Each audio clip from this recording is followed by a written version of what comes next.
सगळेजण सकारात्मक भूमिकेमधून समोर आलो पाहिजे। आपली भूमिका ही सकारात्मक असली पाहिजे।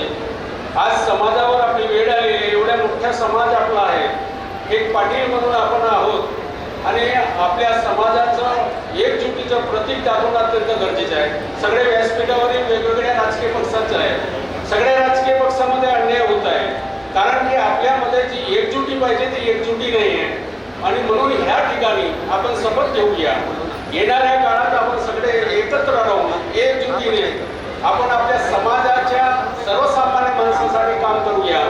या ठिकाणी आदरणीय प्रकाश भाऊ पाटबुद्धेंनी जनगणनेचा मुद्दा उपस्थित केला, त्याच्यामध्ये याप तयार करणारे आहेत। आपण शेतकरी आहोत, परंतु प्रकाश भाऊ आमच्या कोळी समाजामध्ये सुद्धा अतिशय गरीब माणसं आहेत की जे आपलं कुटुंब सुद्धा चांगल्या ठिकाणी चालवू शकत नाही।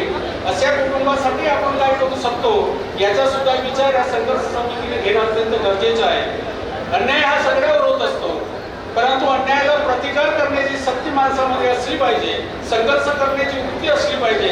आणि जोपर्यंत आपल्यामध्ये संघर्ष करण्याची वृत्ती राहणार नाही, आम्ही खरोखर पाटील आहोत, आम्ही आपल्या गावचे प्रमुख आहोत। आमच्या गावात म्हणजे आपल्यासोबत दुसरा समाज सुद्धा चांगल्या रीतीने जोडलेला आहे, मग तो गोवारी समाज असेल, आदिवासी समाज असेल, ढिवर समाज असेल, दलित समाज असेल, हा सुद्धा आपल्यासोबत समाज अत्यंत चांगला समाविष्ट झालेला आहे। म्हणजे आपल्या शब्दाला मान देणारा माणसं आहे आणि म्हणून राजकीय प्रवृत्तीच्या माध्यमातून ह्याही समाजाला एकत्रित करून काम करण्याची गरज आहे आणि ते आपल्याला सहकार्य केल्याशिवाय राहणार नाही।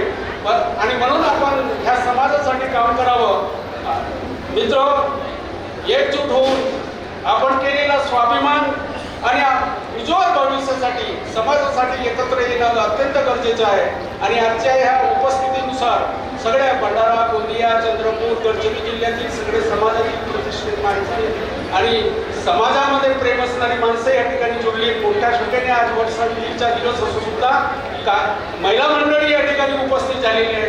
आणि म्हणून हा एक जोम आहे, हा जो आपली जिद्द आहे, ही जिद्द कायम ठेवून तरुण वर्गाने सुद्धा एकत्र येऊन, कारण येणारी पिढी हे तरुणावर अवलंबून आहे आणि आपल्यावर ज्या ज्या ठिकाणी ज्या ज्या राजकीय पक्षांनी अन्याय केला असेल त्या राजकीय पक्षाला प्रत्युत्तर देणं गरजेचं आहे।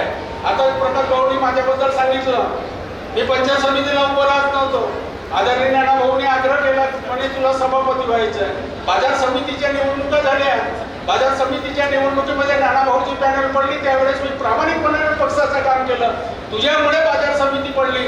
त्याच वेळेस मी अध्यक्षपदाचा राजीनामा दिला, नाना भाऊजवळ फेकला। त्या दिवसापासून नाना भाऊच्या पायाकडे गेलो नाही। ही जिद्द मनामध्ये ठेवली पाहिजे। जोपर्यंत आपण जिद्द ठेवणार, आम्ही काही कमी नाही आहोत, आम्ही आपल्या स्वतःच्या बलावर काम करणारी माणसं आहोत, आम्ही कोळी पाटील आहोत, मालगुजर आहोत आणि ही जिद्द आपण आपल्या मनात ठेवली तर कोणी नायनाट करू शकणार नाही।